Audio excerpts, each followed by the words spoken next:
राजा दाऊद परमेश्वर के भवन से बहुत प्रेम करता था। उसकी बड़ी चाहत थी कि वो परमेश्वर के लिए एक सुंदर भवन बनवाए, पर परमेश्वर ने इसकी अनुमति उसको नहीं दी। पर उसके विचारों में, उसकी कल्पनाओं में, उसके सोच में और उसकी रचनाओं में परमेश्वर का भवन छाया रहता था। वो हमेशा उसकी कल्पना करता था। और जब हम भजन संहिता 84 के 10वें पद को देखते हैं, वहां पर वो अपने भजन में कहता है, क्योंकि तेरे आंगनों में का एक दिन और कहीं के 1000 दिन से उत्तम है। वो परमेश्वर के भवन के लिए कहता है कि परमेश्वर के भवन के आंगनों का एक दिन और कहीं के 1000 दिन से उत्तम है। वो राजा था, उसके पास अच्छा महल था और वो उसमें बड़े आराम से रहता था। लेकिन वो उन सुख, उन विलासों को छोड़कर कहता है कि परमेश्वर के भवन का एक दिन, जो मैं उसके आंगन में एक दिन व्यतीत करूं, वो कहीं के 1000 दिन से उत्तम है। ये उसका परमेश्वर के भवन के प्रति प्रेम था, आकर्षण था। और जब हम भजन संहिता उसके 27वें अध्याय के 4 पद को देखते हैं, और वहां पर वो कहता है कि मैंने परमेश्वर से एक वर मांगा है। मैंने परमेश्वर से एक वर मांगा है और उसी के यत्न में लगा रहूंगा।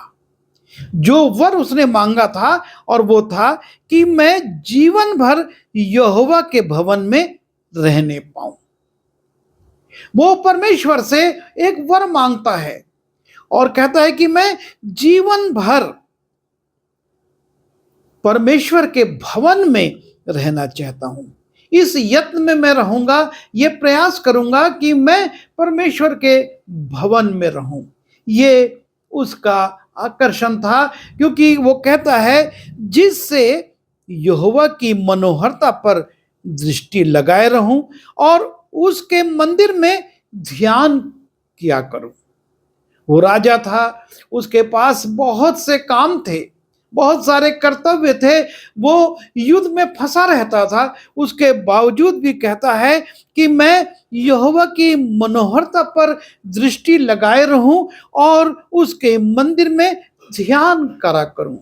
यह है उसके मन की लालसा, यह उसके मन की इच्छा है कि मैं परमेश्वर की मनोहरता को, उसकी सुंदरता को निहारूं और उसकी संगति में जीवन भर रहूं। जब हम भजन संहिता उसके 65वें अध्याय के 4 पद में जाते हैं, और वहां पर लिखा है, क्या ही धन्य है वो जिसको तू चुनकर अपने समीप आने देता है। वो इस बात को महसूस करता है कि परमेश्वर की इच्छा के विरुद्ध कोई भी उसके समीप नहीं जा सकता।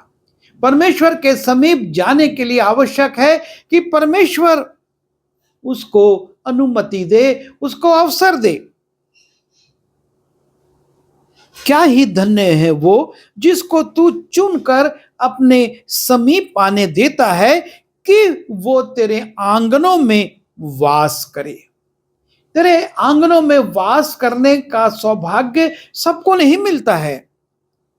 हम तेरे भवन के, अर्थात तेरे पवित्र मंदिर के उत्तम उत्तम पदार्थों से तृप्त होंगे।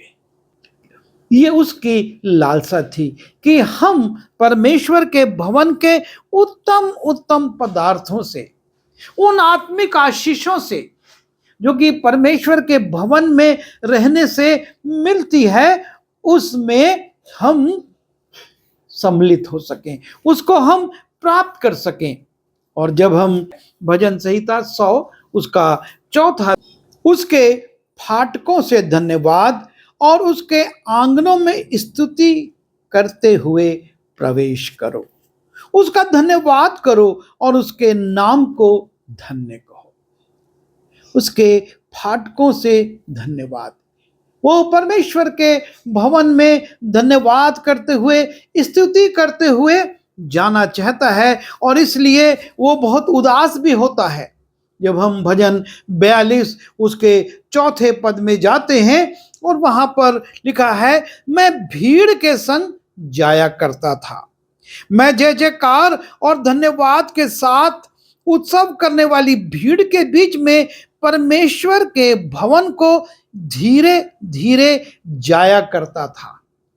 और उसके आगे कहता है, ये स्मरण करके मेरा प्राण शोकित हो जाता है, क्योंकि वो जिन समस्याओं से ग्रसित हो गया था और उसके कारण वो उस कार्य को, उस लालसा को पूरा नहीं कर पाता कि वो परमेश्वर के भवन में जाए। और कहता है, ये स्मरण करके मेरा प्राण शोकित हो जाता है। परमेश्वर के भवन में जाना, परमेश्वर के भवन में रहना, उसमें उपस्थित होना, उसके आंगनों में स्तुति करना एक आनंद की बात है। और दाऊद उस आनंद को अपने अंदर महसूस करता था, और इसलिए बार बार वो अपने भजनों में परमेश्वर के भवन का उल्लेख करता था। जबकि उस समय भवन नहीं बना था, उसने परमेश्वर के वाचा के संदूक के लिए एक नया तंबू जरूर बनवाया था, लेकिन परमेश्वर ने उसको भवन बनाने की अनुमति नहीं दी थी। पर उसके ध्यान में, उसके मन में, उसके सोच में हमेशा परमेश्वर का भवन बना रहता था, और वो उसके विषय में कुछ ना कुछ लिखता था, उसके विषय में कुछ ना कुछ वर्णन करता था। परमेश्वर के भवन में आनंद है, और आज ये वचन आपको और मुझको चुनौती देते हैं। दाऊद, जिसके पास सब कुछ था, वैभव था, सुख था, आराम था, महल था, लेकिन कहता है कि तेरे आंगनों में का एक दिन कहीं के 1000 दिन से उत्तम है। यही आनंद, यही शांति और यही आशीष हम जब परमेश्वर के भवन में जाते हैं, जब परमेश्वर के भवन में समय व्यतीत करते हैं, तो हमको भी मिलती है। आवश्यकता इस बात की है कि हम अपने व्यस्त जीवन में परमेश्वर के लिए समय निकालें, इधर उधर अपना समय नष्ट ना करें, लेकिन परमेश्वर के भवन में जाएं, संगति में बैठें और देखें कि कैसे प्रभु हमको भी आशीषित करता है, आनंदित करता है, शांति देता है।